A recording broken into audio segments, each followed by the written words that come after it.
ஒரு ஊரில் சாயிஷா என்ற ஒரு சிறுமி தன் தாய் தந்தையுடன் வசித்து வந்தாள். அவளுக்கு தன் வீட்டுக்கு அருகிலிருந்த காட்டில் உலா வருவது மிகவும் பிடிக்கும்.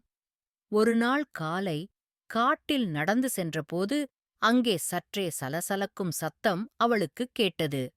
ஆர்வமாக அங்கே சென்றபோது ஒரு முயல் வேட்டைக்காரனின் கண்ணியில் சிக்கியிருப்பதைக் கண்டாள்.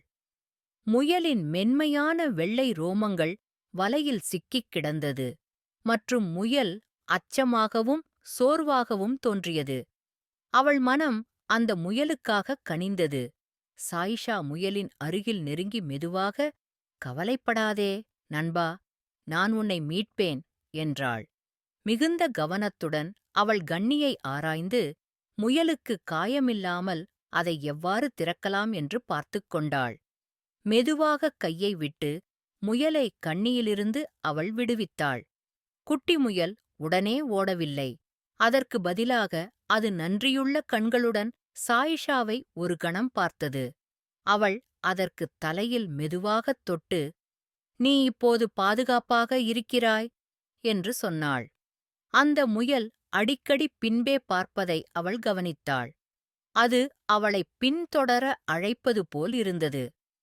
ஆச்சரியப்பட்ட சாயிஷா அதனைப் பின்தொடர்ந்து ஆழமான காட்டிற்குள் சென்றாள். இறுதியாக அந்த முயல் அவளைப் புல் தழைத்த ஒரு சிறிய இடத்திற்கு அழைத்துச் சென்றது. அங்கே பல முயல்கள் ஒன்றாக காட்டுப்பூக்களுக்கு மத்தியில் விளையாடிக் கொண்டிருந்தன. சாயிஷாவுக்கு அந்த முயல்கள் நல்ல வரவேற்பு கொடுத்தது.